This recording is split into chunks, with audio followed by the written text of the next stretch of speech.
নমস্কার বন্ধুরা, welcome to মায়ের হেসেলে। আজকে আবার একটা নতুন রেসিপি, পালং শাক দিয়ে গেঁড়ি।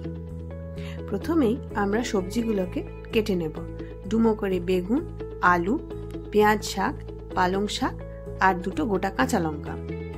এবারে পরিষ্কার একটা কড়াইয়ের মধ্যে আমরা প্রথমে সাদা তেল বা সর্ষের তেল ঢেলে নেব। তেলটা একটু গরম হতে দেব। তার মধ্যে গেঁড়িগুলোকে পরিষ্কার করে বেছে রেখে দিয়েছি। তেলটা গরম হয়ে আসলেই এবারে আস্তে করে আমরা গেঁড়িটাকে গরম তেলের মধ্যে দিয়ে দেব। দিয়ে একটু নাড়াচাড়া করে নেব। এবারে আমরা গেঁড়িটাকে একটু ঢাকা চাপা দিয়ে খানিকক্ষণের জন্য রেখে দেব।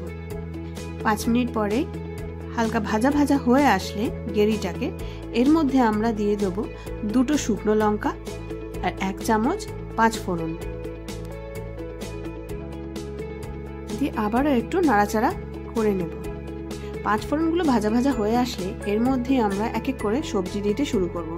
প্রথমে আলু, তারপরে এই বেগুন দিয়ে হালকা একটু নেড়ে চেড়ে নেব। তারপরে আমরা দিয়ে দিচ্ছি পেঁয়াজ শাক আর তারপরে পালং শাক।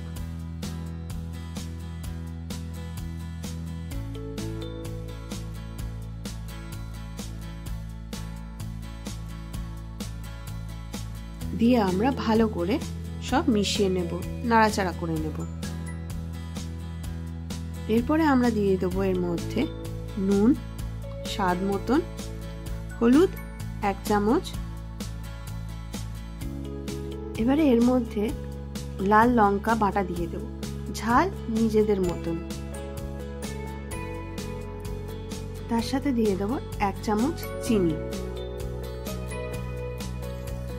আর দিয়ে দেব 2 চামচ সর্ষে বাটা, কালো সর্ষে বাটা আর সর্ষের জলটা দিয়ে ভালো করে সব মশলা আমরা মিশিয়ে নেব।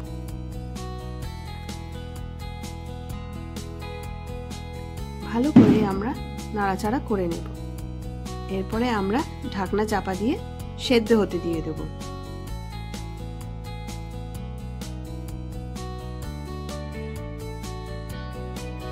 মাঝে মাঝে ঢাকা খুলে দেখে নেব আর নেড়ে নেব যে সব সবজি সেদ্ধ হয়ে গেছে কিনা।